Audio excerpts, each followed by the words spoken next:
Hayaan nyo na po yung mga ambush ng pulis at sundalo, lumayas na. Kaya mga kasama, ito po, pag inaresto si Senator Jinggoy Estrada ay ito ay hudyat ng isang pagkakaisa ng ordinaryong Pilipino at iba-ibang sektor sa pagkakaisa ng lahat upang labanan ang mapang-aping administrasyong nito. Tama! Nauna pa may pakulong si Senator Jinggoy Estrada, samantalang ang nagtistigo si Bernardo lang. Pero ang daming testigo na nagtuturo kay Marcos at kay Romualdez ni isang kaso, wala. Alam na natin, hokus-pokus. Dahil ang ombudsman ay instrumento ni Marcos at ni Romualdez para supilin ang paninindigan ng matitinong mga senador. Tama.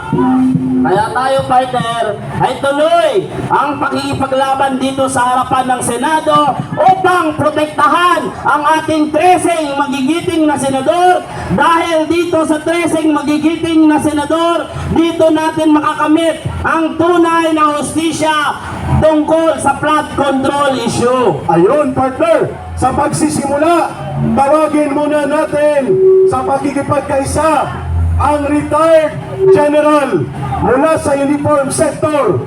At ito, Rose van der Ranks, at siya ay retiradong general mula sa hanay po ng ating uniform services.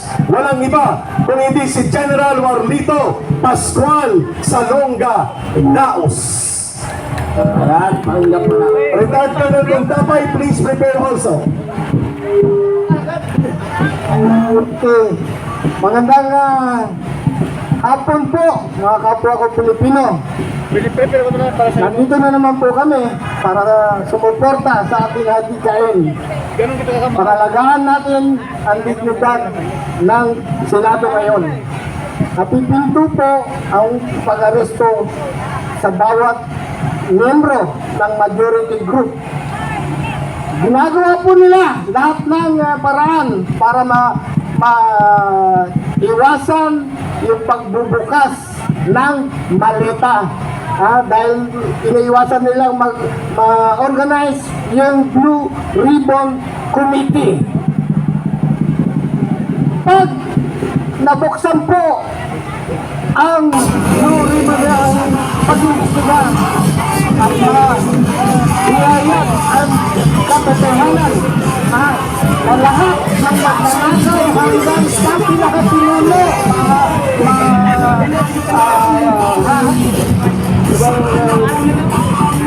mahanapin o maibubulat.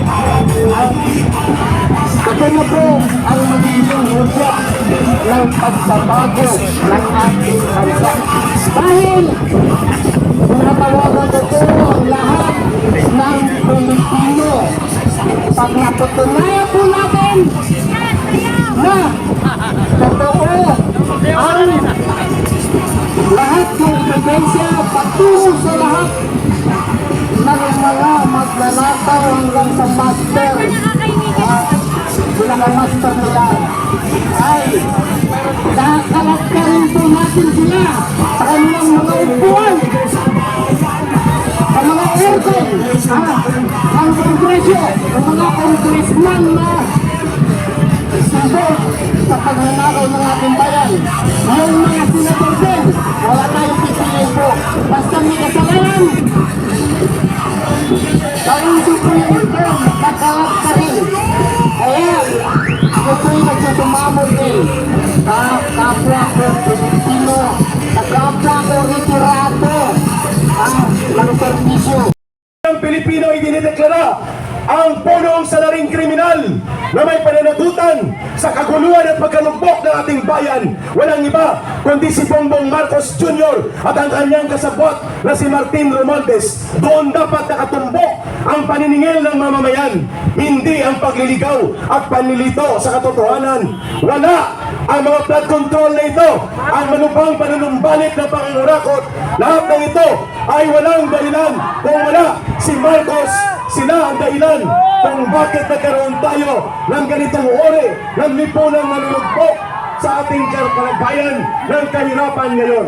I-corn beef na yan! Corn beef! Corn beef! Corn beef! Corn beef! Corn beef! Dito lang tayo. Mga Stay kasama, put. dito lang tayo ha.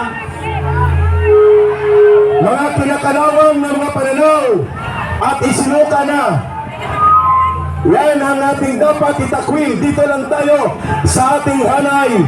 At tayo ay magkakaroon ng mapayapang pagtitipon at mapayapang paghahayag, mga kababayan. Ayan mga kasama, alam naman natin, kaya ang mga makakabilang ito, kahit anong eleksyon, di sila mananalo,